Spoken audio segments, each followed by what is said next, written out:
This podcast is brought to you by the Heldridge Hotel, New Brunswick's only 4-star hotel and a preferred hotel of Rutgers football fans. The Heldridge helps you make the most of your game day weekend, providing premium accommodations in the cultural heart of downtown New Brunswick. Restaurants, bars, theaters, parks, museums, and more are only steps away.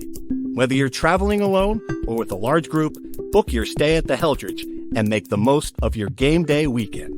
Visit theheldridge.com today. It started with the biggest pipe bomb the FBI had ever seen. There is a bomb in Centennial Park. You have 30 minutes. It ended in a dumpster after the largest manhunt in American history. My knees knocked so hard that I was about to answer them. That's how nervous I was. Eric Rudolph and the rise of anger. Domestic terrorism has been metastasizing across the country for a long time now. True story, true crime, true consequences for us all. American Shrapnel, from award-winning journalists Becca Andrews and John Archibald, two-time winner of the Pulitzer Prize. Now available wherever you get your podcasts. From NJ.com and the Heldridge Hotel, welcome to the Rutgers Rant, your one-stop podcast for the Scarlet Knights. With your host, Steve Politi, and Rutgers insider Brian Fonseca. Let's start shopping. All right, everybody, welcome back to the Rutgers Rant. Politi here, Fonseca. We're going to break down the Minnesota game. We're going to talk about where this team stands at the bye week. We're going to look at where this team stands big picture-wise as well.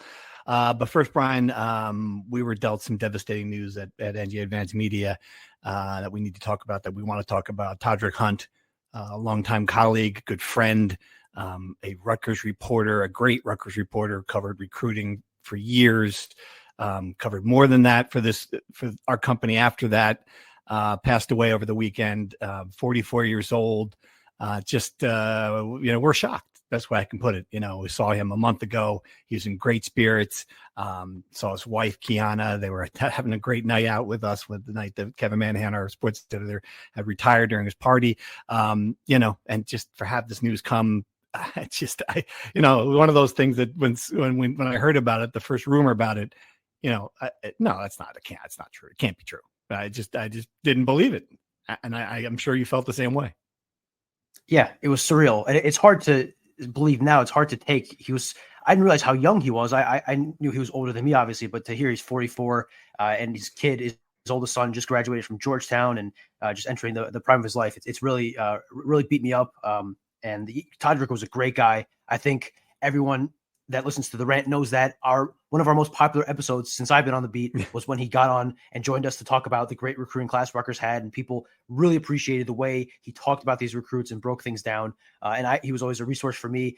But what I'll remember beyond him, he was a great recruiting reporter and always was really good at breaking down how kids played. But I always appreciated how he made me feel. He always uplifted everyone in a room. I always felt better after talking to him. He was always had this big laugh that made you feel like the funniest person on earth, and he was always smiling. So, it's really it really hit me hard. We heard Saturday night, and just really tough to take.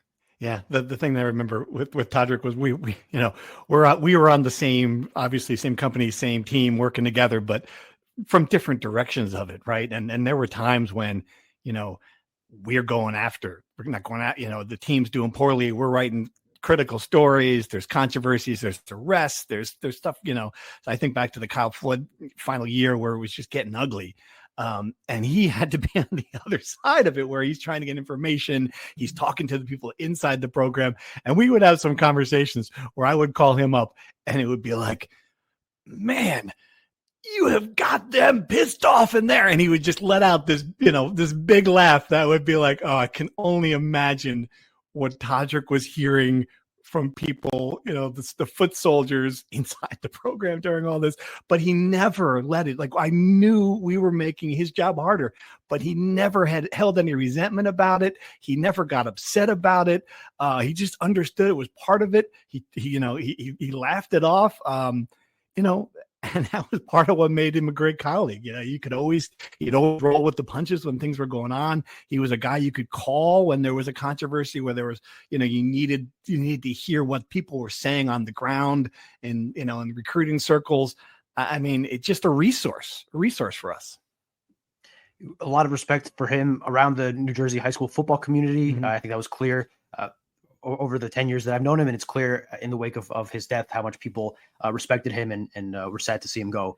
And I think relentlessly positive is how I would view Todrick. I've never seen him upset. I've never seen him overwhelmed with, this job can get crazy sometimes. I've never seen him kind of take anything too hard. I always felt like he was in sometimes a job that's a lot of clouds. He was this shining ray of light that made us all feel better. And the thing that struck me, he covered recruiting, obviously, and everyone, the big fish are what people care about. And Ashley Smoke-Pierre, the coach at Irvington, made a great point about this. Todrick cared about the little guy as much as the big guy. Todrick did what he could to help the kids that were under-recruited get some attention and get them at schools, because at the end of the day, he cared a lot about the kid as much as he did the football player. And I think that he really did love football, right? He loved the sport. He loved what it could do for young kids. He was a youth coach. He coached his oldest son. And I think that beyond what he helped us do as a company, I think he helped a lot of young kids in and around the state achieve their dreams. So I think that's why people appreciate him beyond his work, is he was a good dude in so many different ways. Yeah, and that's such a great point, because his job was to write about mostly about the athletes who were going to get recruited, whatever he did, like, so the top level, the top 50 recruits. But he would see these guys at camp, these kids at the fringes, and because he was so well connected and talked to everybody, he could spread the word. It's like, hey, this kid eats East Orange. Why aren't you recruiting? He could really get out there and kind of spread the gospel about some of the kids who deserved the chance, deserved the scholarship. He took that very seriously. He liked doing it. For me, and this is, professionally, what I admired about him was, the recruiting thing for us, it became a harder beat to get traction on. The way things were changing in the industry, there just wasn't a lot of, web traffic, web interest, because of, kids announcing their own recruiting on social media. And he made a really cool transition in his career with the help of Kevin Manahan in a lot of ways. And he wrote a lot of these great stories about the intersection of culture and sports, and difficult stories, and just a whole different job, really. Like, I mean, you go from one nuts and bolts, you're writing about who's going where, you're trying to break news, trying to, do the top 50, make lists. And all of a sudden you're writing, how hard it is writing 3,000 word stories about things that are complicated topics that require a lot of interviews, that are sensitive topics. And he really did it well. And I think he was really proud of that, based on what I remember talking to him about it, seeing things he put on social media. We put up a front page with his stories on it. I think his family, his wife, I know Kiana was proud of that. And I just feel bad that we're not going to see what he does next. That's kind of how I was feeling about this. The family thing is just obviously gutting for me too, knowing how much he loved them. But I was just kind of curious, like, what's like the next chapter of Todrick's career is going to be. Yeah, he was doing really well. And to your point, I know he was really proud of making the front page a couple times, including one story about how much an athlete's hair means to them in an era where that was a big talking point with some kids dealing with controversial moments with referees in wrestling, for example, in high school. On a personal level, Todrick worked with myself, Pat Lanny, and Kevin Armstrong on a series we did about the top 2024 basketball recruiting class that got a top 10 in the APSC awards. And I know he was very proud of that, and we could not have gotten that without Todrick, obviously. So it was cool that, one of the, accomplishments I've had in my professional career, I get to be linked with Todrick for that forever. So, and then the last thing I'll say is that, Todrick was kind of a lone soldier here at NJ.com, going against the titans of the 247s and the rivals, which are these giant recruiting networks.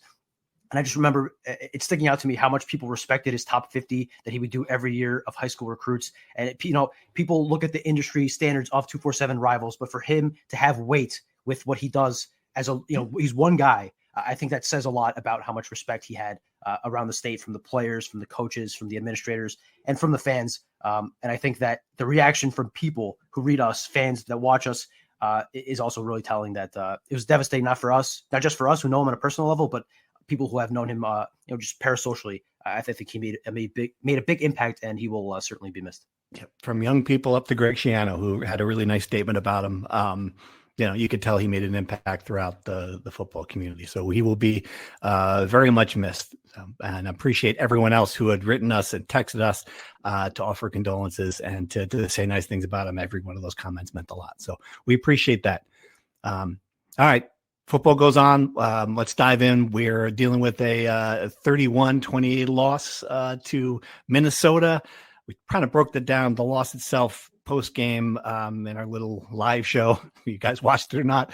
I don't know that I think it's at this point that maybe it'd be best to push it forward to the bye week and where this team stands, because I think a lot of the things we saw in the Minnesota game are kind of indicative of where this team is right now at the bye week. There are a lot of bad trends. And I read your story this morning, your 20 observations, and you drill down on a few of them to me that are just glaring, right? That this, the last 4 times in which this team took a lead in the fourth quarter, came back to take a lead, they blew it.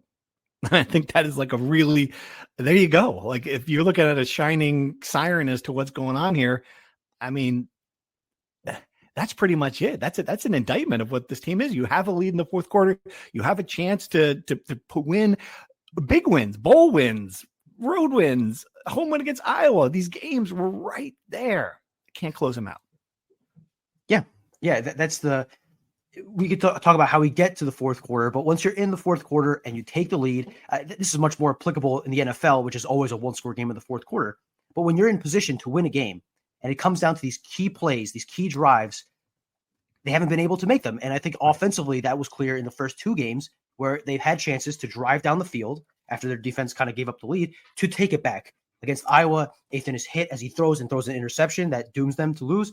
And then against Minnesota, they are driving. They are making progress. Yeah. They're at a point where the worst case scenario is you hit a field goal and go to overtime. You're in good position, and then you just somehow have a bad snap that goes between the quarterback's legs. Like, it's just bizarre way to lose, but it continues the trend of like, they're not finishing these games. They're at a point now where they're not losing these games by 1 billion. They're at a point now where they can beat the lower teams in the league.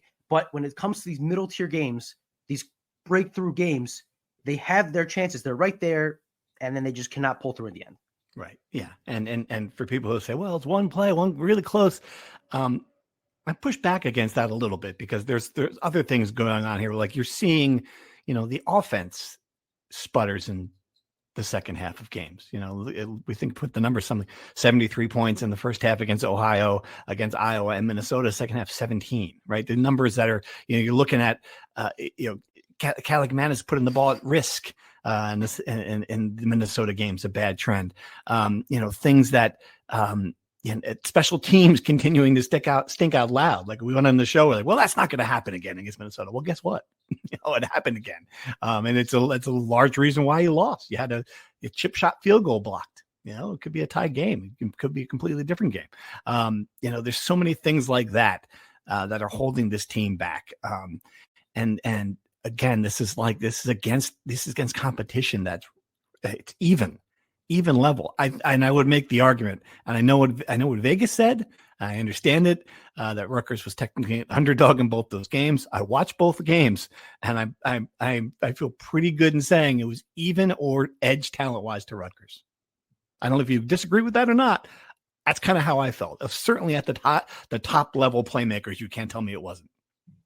Yeah, I certainly think so. I think these are not games where Rutgers was out talented and you kind of shrug your shoulders and say, there's really nothing you could do. I think Rutgers, I stand by my pre-game point that Rutgers is more talented than Minnesota, especially considering they were down their top 2 running backs. Darius Taylor, their starter, is essentially, if he plays, they have a really good chance of winning. They're 12-6, I think the number was. If he doesn't, they're 2-7, right? Like that's how important he is to them.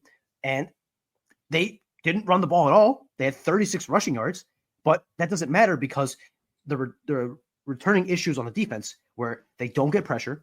Bradley Weaver had a nice game, 2 sacks, but that's it. No pressure. And when you don't get pressure and you have Drake Lindsay with a humongously open pocket, he's just dinking and dunking, and they're not throwing these deep balls aside from the 78-yard pass. They were just getting these little chips, little small gains that made a big difference.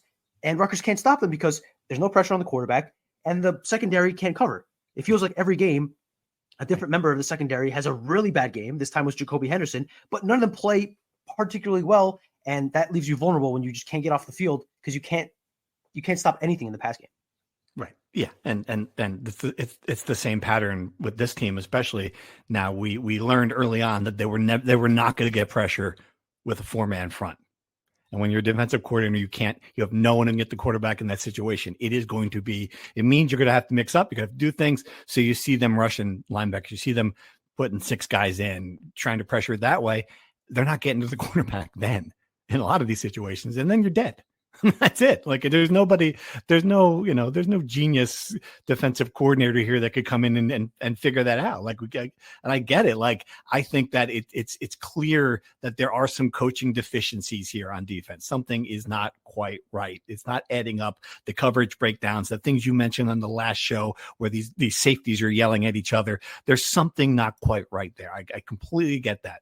And that goes back. And if it turns out to be a coaching thing, well, then that's Greg Schiano's fault. Like, he hired Rob Smith. He had a chance to hire anybody in the world. He hired a man he fired before. He decided that he needed someone with comfort in that job, that he couldn't go out and get someone with new ideas. He couldn't go out and get someone who didn't know his quote unquote offense. And this is what he ended up with Rob Smith.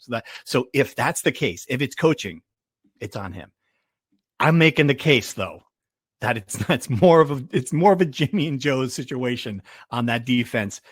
With misses on some of these guys who are just not Big Ten level pass rushers, who have not played up to their level, you can say it now in college football, up to their salaries in the secondary, players who just aren't contributing, who were misses, who were whiffs in the transfer portal. And if you're going to look at whose fault that is, it's Greg Schiano. Like, no matter which way you pick here, it's his defense to fix. And I don't know. For this season, for what's coming up, it can be fixed. Yes. I mean, all roads lead back to Greg Schiano, and I think he's not been shy about that. I think he's gone up there and said it starts with him. Right.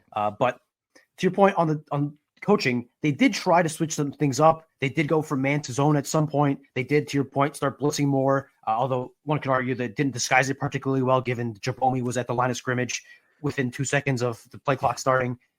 So maybe they didn't execute it well, but they certainly tried to switch things up. I do think the issue in most cases is the Jimmys and Joes. I know we just said that Rutgers was more talented than Minnesota. Certainly offensively, I think defensively, it's hard to argue that with each coming week. Yes, I will push back on Rob Smith being, Greg hiring him because he's comfortable. I think Greg hired him because he didn't really have many options after striking out on his, first couple of choices, right? I think obviously if he had his pick, he would bring Corey Heatherman back. But Corey Heatherman went to Miami, where he makes a lot more money and coaches a much better defense, evidenced by the fact that Monterey went there, right? So I think Rob Smith was clearly, for all the reasons we could list, the fallback plan. And that's where they ended up with. And I think he's an easy target, and I think he deserves a lot of blame. But I think there are just so many things wrong with this defense that right. What's obvious is that they don't seem to know where they should be, what they should be doing, and what the problem is on most plays. The players, I mean. It just seems like guys don't know where to be. And then that's what happens when on that 78-yard pass, there's like 3 guys on one side of the field guarding 1 wide receiver. And look, maybe that's the scheme. I don't know, but I'm looking at that, and it just doesn't make sense to me. And that's how you give up a 78-yard play. Doesn't look right. Yeah. So, and obviously, the key to fixing all of this is playing better defensively. And it's not even just playing great defense. It's not being one of the 20 worst defenses in the country. Yeah. I put a bunch of stats in the story. Like, they're alarming. Like, how many yards they're giving up per play. The completion percent. Opposing quarterbacks are completing 69% of their passes in FBS games. It's hard to combat that. That's not going to get it done. And this is interesting because again, this is the bye week. This is a chance for Greg Schiano to get in there and make some big changes, stuff you can't really do. It's harder to do during a game week. He did it last year. We can say he did it last year. They came out of the bye in a better position than they went into the bye. Certainly, they're going to have to do it again. And I could argue that this time it's against a little harder competition than it was last year. So I don't know what kind of fixes, but he's got to come up with something. Or and this is toward the big picture part of it, which is what's more alarming. If they don't come up with something, that this season could get ugly. And I think that's what you're staring at now if you're looking at where Rutgers is with 7 games left. And we knew the schedule was going to be like this. We knew they were going to have to get busy early on here to avoid that. It looks just as bad as we thought. I'm watching that game like everyone else in the country, Penn State, Oregon, and you're like, okay, those two teams are on a different level. Ohio State is going to win the national championship again unless something happens in the playoff.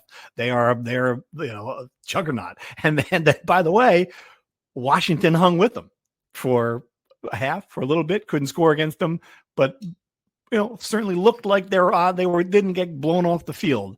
That's the team that's coming up next. So those are 4 games you've got against I think teams that are expected to go to a good bowl game or the playoff. Then you got Illinois, both same thing, good bowl game or a playoff, and Maryland and Purdue. That's it. So you've got to find wins here. It's not easy. Yeah, it remains as clear as it was before the season started. Now you're at a point where your margin of error is essentially 1 game. You cannot lose to Purdue or Maryland. If you lose either of those games, it's over. Then you have the 2 other games, Washington and Illinois. You could lose one of them, meaning if they lose their next game against Washington, they're going to have to go perfect in 3 must-win games, which is a lot to ask for this program at this point, which is why the Washington game in and of itself is a must-win game to avoid that scenario. Now, Washington and Illinois are probably a bit better than Minnesota and Iowa, right? So it's not like you're playing, they're maybe at the same-ish level, but you are going up a step in competition. So you're going to have to play better to win games against it's a tough spot. Rutgers is in a tough spot. And look, I understand some people saying, personally, I don't put much value into a bowl game, and some fans don't really care about whether they go to the Pinstripe Bowl or not, which I totally empathize with. But it is a marker. It has long been a marker in college football where if you go 6-6, you're 500, you're going to a bowl game. It's not a bad season. You hit the bare minimum. If this team in year 6, after 2 straight bowl games, after an underperforming 2024 season, misses a bowl game, goes 5-7, or even worse, 4-8. Yeah. After everything the transfer portal haul they brought in, after the offense being the best it's been in 17 years or whatever the number is, that's going to be a hard thing to overcome in the offseason, whether it's recruiting kids out of the portal, whether it's convincing fans that the program is going in the right direction, and just keeping people from totally melting down, because you can feel it the last 2 weeks, people starting to get off the bandwagon and showing some outward frustration at what is happening with this program at this point when things seem to be stalling. Yeah. I can't blame fans for being impatient. I can't. And it's, and I think it's not just the pie in the sky fans who are impatient. It's the realistic fans who are impatient, the ones who do not expect Oregon on the banks of the old Raritan. Like, I think it's the ones who just think that this program should be taking the next step against these teams, against Minnesota, against Iowa, against Nebraska, a bad Nebraska team last year, against programs that are just on that same level. That's not happening. And I think that's where the frustration is. And you put the record in, it's Shannon's 13-34 against the Big Ten in 2.0. With 1 win against a team with a winning record at Teams Northwestern, right? They have not beaten a team that they didn't beat the first time around. Is that like before? Is that the other stat that you put in there? They've beaten Minnesota. Minnesota is the one team they've beaten, and Washington. Those 2 teams from last year are the 2 teams they've beaten that they had not beaten before Shannon arrived. Yeah. Washington was never a chance. Ash did play them twice, but it was his first 2 seasons, and they weren't technically a Big Ten team. So yes, if we're counting the original 14 Big Ten teams, I think Rutgers had beaten 7 of them. I have to go back and do my math, but the point being, Rutgers has only beaten 1 of the teams that they hadn't beaten before Shiano, and they've had a lot of chances against Iowa, against a downtrodden Nebraska team, against a downtrodden Wisconsin team, right? Against, they've had their chances. They beat Minnesota last year, and they probably should have beaten them this year. It's just, the thing is, you could accept them not winning these games 1, 2, 3, each of them in a vacuum. Mm-hmm. But when they're all happening like this, when you fall short against Nebraska on a Friday night, against Iowa in a 1-score game on a Friday night, against Wisconsin on the road, the frustration adds up, and it just feels like by accident when you're playing these 50-50 coin flip games against these teams, you'd win at least one of them, and Rutgers is just not able to.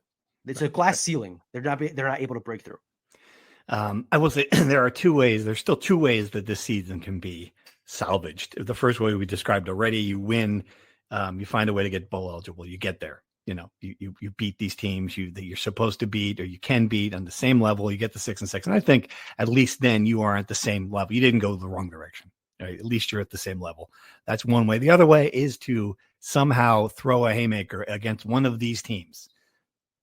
And I'm gonna put Illinois on the list. It's on the road. I think they're gonna be really good. They'll have a good record. I know they got curb stomped by Indiana, but you beat one of those teams. And I think that even if you're 5-7, people will at least have that memory of like, hey, man, if only we had gotten that Minnesota game, we'd be, we blew it. But at least we had this win. We had something good happen. Those are the two ways I think that could, that at least you could salvage something from this and feel good about it.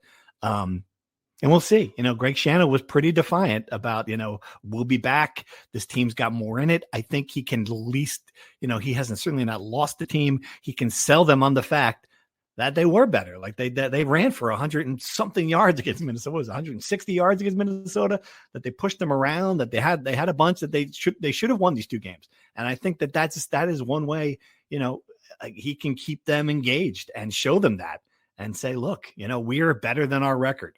And I think that's got to be the message that they have right now in the Hale Center. Yes. If you beat Illinois, you get the monkey off your back of the 15 years without a ranked win, 16 years without a ranked win, and you have a signature win, and you feel good. If you upset one of the big three somehow, right, then you took a step forward this season, I think, even if you miss a bowl game, in my opinion. We've talked about it, but to be able to sell an upset over a top 10 team, the way these three teams are playing, again, as unrealistic as it is, if you're able to do that, that is beyond anything Greg has done in these 6 years, in my opinion, just how much value it would get. That would salvage the season, absolutely. On the running, Antoine Raymond, I'm glad you brought this up, is Kyle Monungai reincarnated with each passing week. He's playing in a very similar way, and he's breaking tackles. He's running hard. He's bailing out the offense when it's having some lulls. He's making big plays. He's pass blocking really well, right? You don't really appreciate the pass blocking until Antoine Raymond comes out, and Sam Brown, who's playing his first game in a year, to be fair to him, just whiffs on a block and gives up a sack. Like, those are the things that you don't understand how valuable they are until you don't have them. So Antoine Raymond is really, really impressive for a sophomore, is picking up exactly where Kyle Monungai left. And that's another reason to be encouraged, that your offense is not this, one-dimensional Ethan Kaliakmanis throwing to his three receivers. Like, you have a running back too. And that's important because if you look at Ian Strong, 11 of his 29 catches are contested. 14 of his targets are contested. They're shading a safety to him every time. They're always trying to double team him, right? So they're making life harder for your best weapon. And yes, KJ Duff picked up the slack. DT Sheffield had a nice game. But when you have to counteract the way teams are defending you, so to have a guy who can run the ball the way Antoine Raymond does, that is very encouraging for the offense, which, again, I think we agree here. Even if the defense does get better, the offense is going to have to carry the load for the rest of the way if Rutgers wants to win any of these games. As a scientist, I can tell you that Sundays are only 24 hours long. But with NFL Sunday Ticket and YouTube TV, you get every game every Sunday all in one place. That's upwards of 30 hours of NFL in one day. How can there be 30 hours in 24 hours, you ask? I have a theory. Magic. New users get NFL Sunday Ticket for 8 payments of $34.50 per month. Sign up at NFLSundayTicket.com. Local and national games on YouTube TV. NFL Sunday Ticket for out-of-market games excludes digital-only games and commercial use. Terms and embargoes apply. Availability varies. Right. All right. Let's dive into some questions from the Discord, which was hopping during the game, as you can expect. And this is a theme, with a bunch of them, was what is the long-term ceiling with Rutgers, with Schiano 2.0? Is the one question. And along those lines, do the comments of Tate regards to Greg Schiano, he told me that he's the per capita best coach in college football and everyone should shut up, essentially is what he said to me. Although it was before the Iowa game, but still, that he's on the record of saying pretty much we've got the best coach for our money in college football.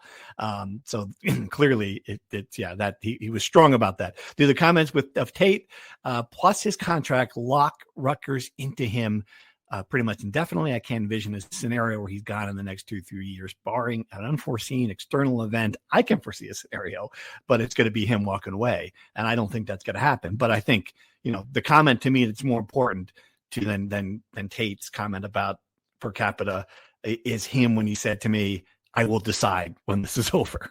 Like, I think he kind of gets that like the contract, the extensions, the number of years on it, it's going to be his decision to walk away. He is not going to be fired as Rutgers head coach.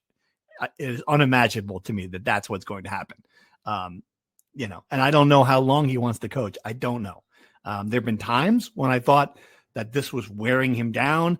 There have been times when he looked like he was exhausted by the job late in the season.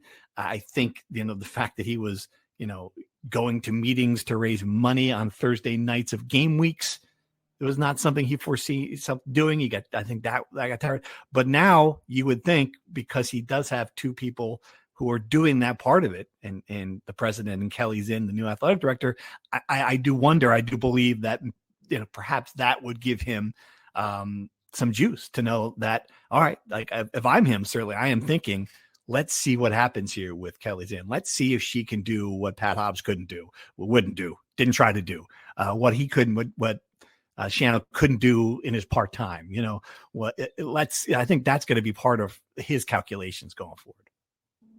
Yes. I just don't envision Greg not finishing out this contract. I think it's the 29 season, 28 or 29. I think it's the 29 season. Okay. Or maybe even 2030. Longer than that. Yeah. I think it's 2030, 29 or 2030.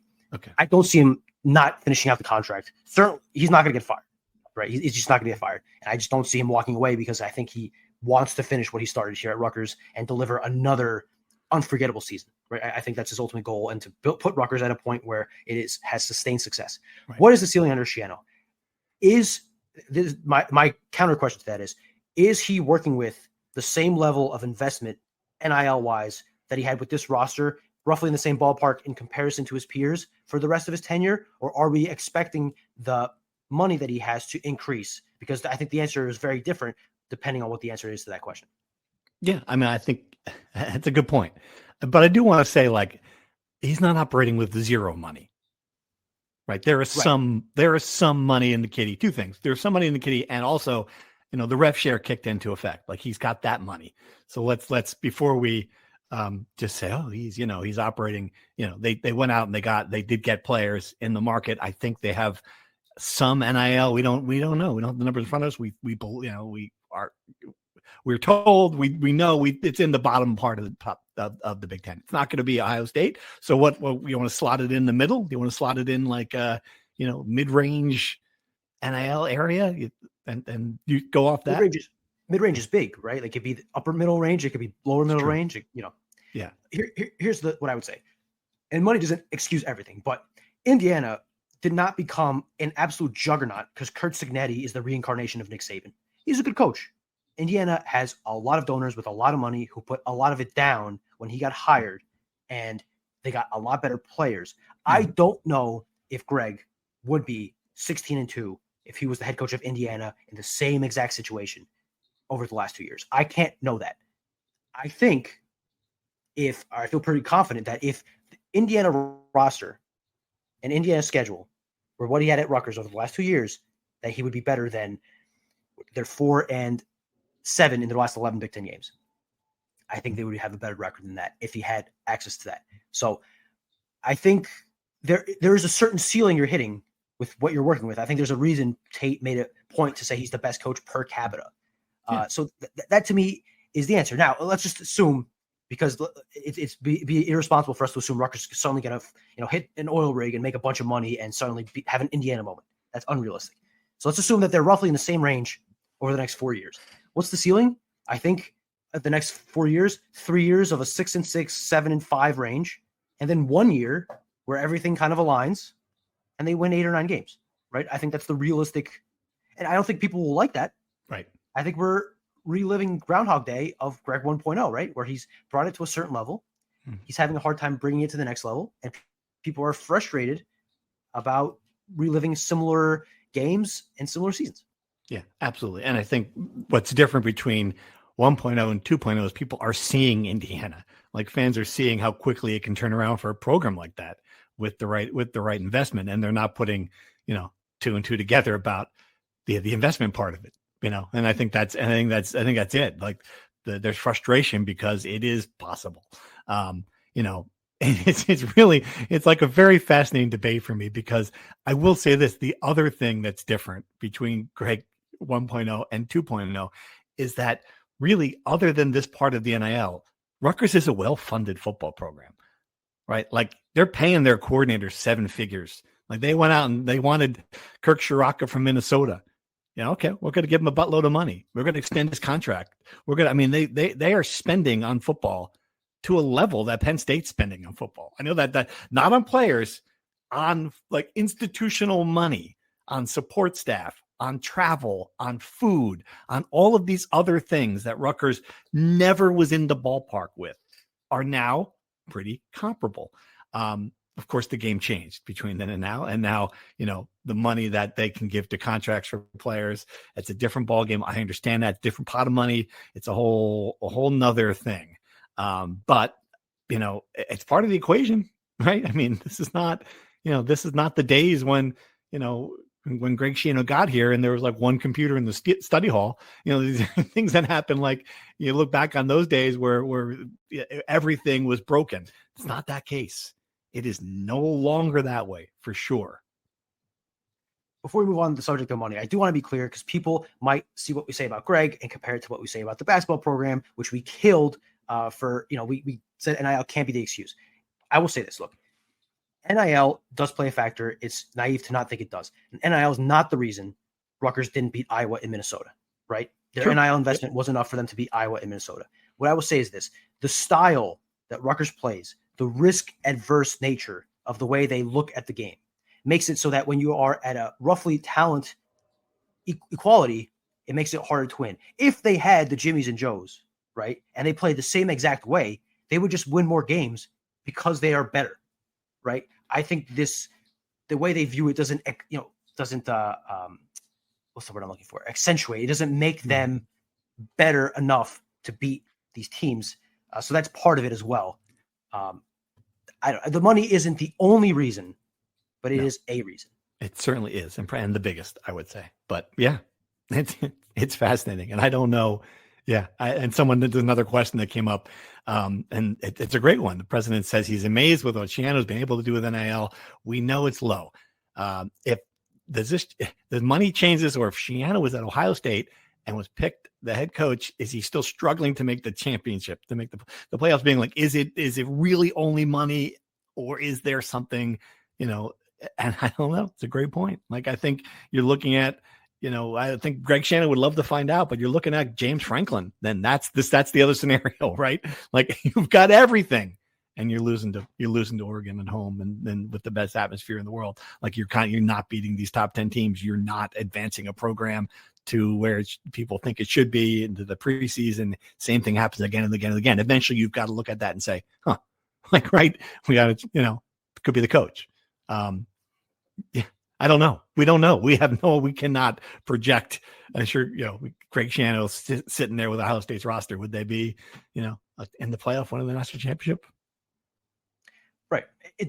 Different levels, right? It's different sides of the same coin, because the James Franklin discourse is eerily similar to the Schiano discourse. I did have I'm watching people react to the Penn State stuff, and I'm like, this all sounds so familiar. Yeah, it does. From a much higher level.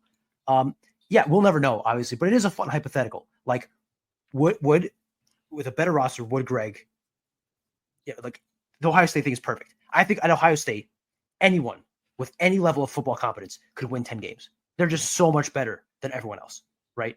Like, I won't say that I could coach Ohio State to a win over the worst team in the Big Ten, but I mean, it's not that far off, because you're just so much better. The question is, can they elevate them past the big boys where the talent level is the same? That's the question we're asking here. It's not Ohio State versus Oregon, for example. It's Rutgers versus Minnesota. Right. Mm-hmm. Yep, exactly. All right, moving on to some other topics. Digging down on defense, do you see anyone on this defense who has stepped up to be a leader? O'Neal seems to have a fire lit under his ass at James Madison, but I don't see that same swagger now. I can't think of a current player who has that edge to them. Okay, I can't. I don't have the. I thought it was going to. I don't know. Like who do you think it was going to be? And do you agree with that? Is there a leader missing on that D? There's a fiery leader, like an outwardly leader, like that this question is pointing at. I think Jabomi is a leader, but he's certainly more of a lead by example guy, not much of a talkative, demonstrative guy. I would agree that the issue is that there's not guys that have been here for years. Like last year's senior laden team, Tyrone Powell was here for 4 years. Robert Longerbeam was here for a long time. Aaron Lewis was here forever. So it's harder for a guy like Eric O'Neal to come in here, move up to the Big Ten, and just suddenly take over a locker room if he doesn't have that level of personality. So no, I don't see it. But let's not frame the lack of leadership for the reason the defense is struggling. I think if that does play a factor, it's a very low percentage. The factor is the talent gap that's there and coaching much more than the lack of leadership. Right. Question: can you share your thoughts on special teams and Coach Eddie Allen? Iowa and Minnesota combined for 269 yards and returns compared to just 5 total yards for Rutgers. I'm going to take the questioner's word for that. Sounds about right. I add in the Foreman's field goals and Iowa's kickoff return for a touchdown. And you wonder whether we're 5-0 with better play from that unit. You could be. You certainly could be 5-0 with better play of the unit. Yeah, I don't know. I don't know anything about Eddie Allen. I've always thought this to be Greg Schiano's as special teams coordinator. And certainly the punt block is his baby. That was really good early on. It hasn't gotten to the punter the last couple of games, obviously better competition. The field goal thing, it confounds me. And I do wonder if the kickoff return thing is a lack of depth in the program. That's usually those guys who are running back kickoffs and are the ones who are, lower on the roster. I don't know. What do you think? I mean, KJ Duff had a fair catch on a punt, and DT Sheffield had another. I think he was the one that had the return. Those are 2 of your 3 starting receivers. Coverage, right? Yeah, I hear what you're saying. The guys who are blocking and right. Yes, well, the coverage. The issue is that you don't have your point, the depth, right? So you don't want to risk your starters on special teams to get hurt. So you got to play players lower on the roster, and obviously the quality lowers as the lower you go down the roster. Sure.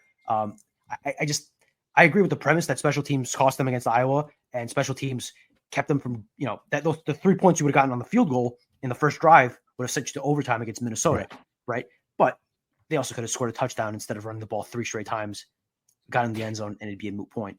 But yeah, I think special teams is a thing you don't notice until it either wins you a game or loses you a game. Right now it's losing Rutgers a game. The field goal thing, to your point, I have no explanation how Jay Patel can go from making 18 straight to he looks unrecognizable. So and that's a major issue. Like if he can't come back from this, it's going to cost Rutgers more games. Right. Or you'd hope at least they'd be close enough to, where it would. But yeah, it's a huge concern. No question. All right. Those are most of the questions here. We're already about 45 minutes. What else? What else we got? Anything else going on in the world of Scarlet Knights? A little soccer, field hockey? No, I got nothing. I've been wrapped up in Rutgers football, which to that end, I think a lot of fans can agree with this. I think the bye week comes at a great time.